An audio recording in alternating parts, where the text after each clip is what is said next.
ايه ازيكم يا حبايب قلبي؟ عاملين ايه؟ يا رب تكونوا بخير. بقالي فترة غايبة عنكم والحمد لله رب العالمين. إيه مش عارفة اقول لكم ايه، يعني انتوا ما سألتوش عليا وانا زعلانة منكم، بس ما علينا. إيه ان شاء الله هننزل مع بعض على طول، هننزل فيديوهات. وان شاء الله اتمنى ان انتوا تدعموني اكتر من الاول، وفيديوهات انا هتشجع شويه مش كتير، يعني شويه، وهقوم اصور. فهو اكتر حاجه والله كانت بتكسلني هي الحكايه دي. وفي الصيف برضو عندي حجتي في الصيف ان الواحد كان بيتكسل ان هو يصور من الحر، لان انتوا زي ما انتوا عارفين طبعا ان احنا عشان نصور لازم نكون، وفي الاغلب ما مش عارفه ايه الحكايه بتاعته دي في. بس المهم ان اللهم صل وسلم وبارك على سيدنا محمد. لازم ان احنا نستعين بالله في كل حاجة احنا بنعملها عشان ربنا يساعدنا ويسدد خطانا. ويعني الواحد اللي مكسل، يعني انا في احيان كتير ببقى مكسلة، مثلا اقوم اعمل المطبخ فاروح اقعد اقول ايه، لا انا هستعين بالله واذكر الله كده ونستعين بالله، وافضل اقول اعوذ بالله من الشيطان الرجيم واستغفر ربنا وكده. فبلاقي ان الدنيا اتيسرت معايا الحمد لله، وان انا خلصت كل حاجه. بفضل مثلا اقول اللهم صل وسلم وبارك على سيدنا محمد، اعملها كتحدي بيني وبين نفسي ان انا هفضل يعني هقولها مثلا. هجيب الاطباق دي لغايه لما اخلصها، اكون مثلا قلت 50 مره او حاجه كده، اللي هو كتحدي مع نفسي. فنرجع لما رجعنا للي انا بعمله ده، شايفين كميه الترابه والحاجات الفظيعه دي. والله اول مره تتوسخ بالشكل ده، فانا نفسي رحت قلت لا ده انا خلاص انا هبتدي بقى هعمل الفيديو طالما الدنيا كده كده متوسخه وكده، فخلاص ان انا هعمل الفيديو واسجل بالمره. هي الارض ما فيهاش اي حاجه، انتوا شايفين الارض اصلا بتلمع، يعني زي ما انتوا شايفينها كده بتلمع، ما فيهاش اي حاجه. بس الورق بس، يعني هو كان الورق بس اللي العيال اللي في فوق كان مقطعه. هنا طبعا انا طبقت الهدوم وحطيتها على السفره مؤقتا لغايه لما ادخلها الاوضه. يعني قلت احطها كده، اطبقها لغايه لما ادخلها الاوضه. هبتدي بقى ان انا امسح. عايزه اقول لكم والله اليوم ده كان اصلا تلج، يعني اليوم اللي انا كنت بنظف فيه ده كان تلج. الجو كان رهيب، مش عارفه كان برد قوي كده ليه. يعني هو مع ان احنا في يعني في 12، ايوه في 12، بس اليوم ده كان الجو رصاص. ف بص طبعا بمسح والله، يعني الحاجات دي بتدفي فعلا فعلا. يعني لما تحسوا ان انتوا بتنضفوا كده والدنيا حلوه كده بتتدفوا. يعني عارفه رغم ان شايفين ان كان برد، بس كان فوفو بصوا بيحط رجله.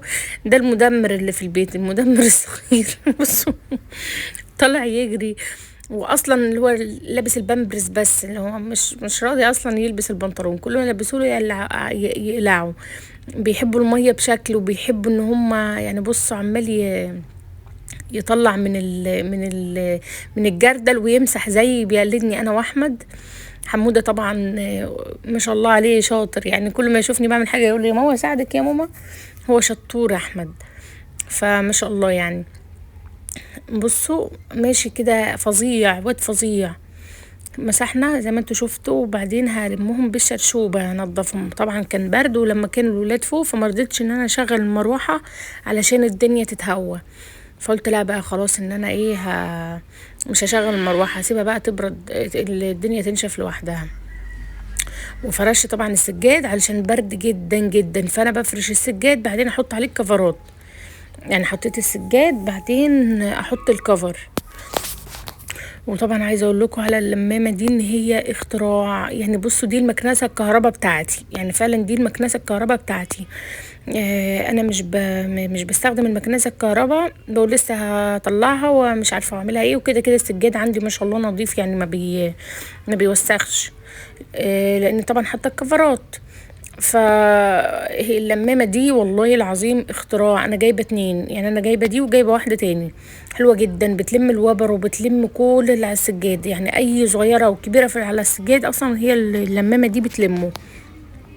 فانا بالنسبه لي دي اختراع. يعني هي بصوا هي مطلعه حاجات زي الوابر كده، على الرغم ان هو السجاد ما كانش فيه حاجه.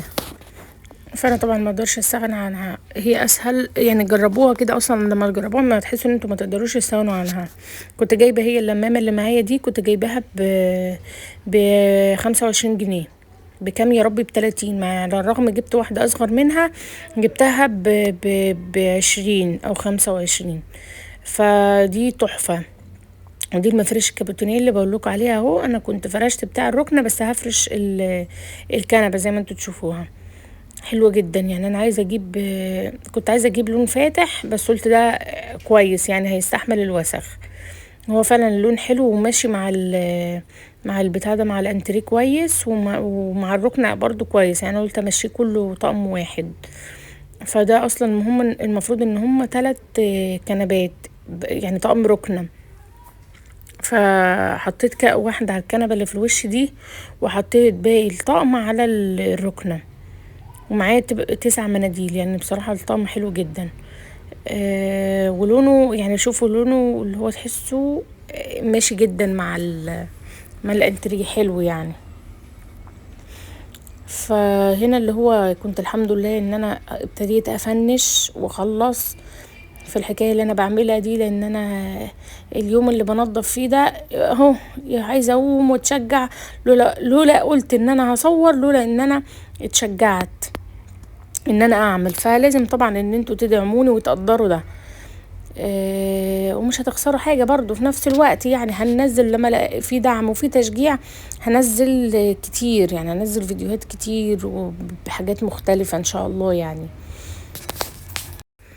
هفرش هنا بقى السجادة دي. انا المفروض ان انا بفرش الكفر التاني، اخو ده بفرشه في يعني. بصوا السجاده دي لو تاخدوا بالكم، السجاده دي يعني فيها شبه من السجاده اللي انا فرشاها تحت الكفر. بمشي دي مع دي دايما في الصيف، بحط الاتنين كده. لكن الكفرين برضو جايباهم شبه بعض، بس الالوان العكس. يعني الكفرات دي خرافيه، انا بحبها جدا اكتر من بديل السجاد طبعا. لان دي بديل السجاد بيتعبني شويه صغيرين كده في الغسيل. اما دي بحطها في البانيو مع شويه اريال كده، وبيبقى شويه اوكسي، فبتبقى زي الفل يعني. بغسلهم دايما كده في البانيو. فالكفرات دي بالنسبه لي انا احسن من بديل السجاد، على الرغم ان عندي بديل السجاد طبعا حاطاه في اوضه الولاد وفي اوضتي. وفي الصيف بحط بديل السجاد بره، بس بوديه مغسله الحقيقه، ما بغسلوش على ايدي، بوديه مغسله. فحلو يعني. دي بالنسبه لي بصوا هتلاقوا ان انا ماشيه الالوان العكس. اللون يعني هم الكفرين نفس الكفرين، بس الالوان انا ماشياهم العكس. واحد فاتح في غامق، والتاني غامق في فاتح، ماشياهم العكس. هم نفس الشكلين. انا السجاده حطيتها بينت الحته دي منها علشان ما يبقاش الحته دي متلجه يعني، بتبقى ايه فاضيه وهتطلع برد، هتطلع تلج، لان البلاط بيبقى ساقع جدا. فخليتها كده. قلت النهارده هعمل تغيير، اللي هو هعمله مش هفرشه بالطول، هفرشه بالعرض. يعني هفرشه بالعرض كده زي ما انتوا هتشوفوه، هيبقى مش بالطول زي ما انا عاملاه عند الركنه. وكان شكله حلو، بينت منه السجاده. والحمد لله كنت خلصت يعني. انا اللي هو كنت بنضف كل يوم حته حته كده علشان هي ما تعبش لغايه لغايه كده يعني انا ما خدتش فيها وقت الحمد لله. والسفره بقى كنت لسه جايباها جديد، والولاد الله يسامحهم راحوا كسروا لي حته من الازاز.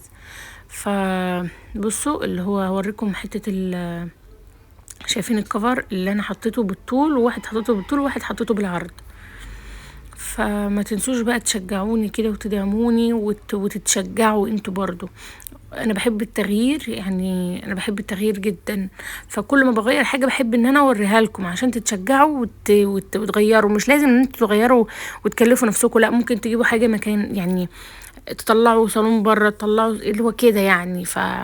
لو ورد صغير كده، وعايزه اعمل لكم ان شاء الله، هعمل لكم افكار حلوه جدا للترابيزات تحطوها عليها.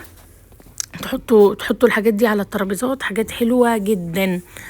فان شاء الله اشوفكم في فيديو جديد، وما تنسوش تشجعوني وتدعموني. وهنهي معاكم مسك الختام بقى بان انا اصلي على النبي صلى الله عليه وسلم. اللهم صل وسلم وزد وبارك على اشرف الخلق سيدنا محمد وعلى اله واصحابه اجمعين. يلا، السلام عليكم ورحمة الله وبركاته.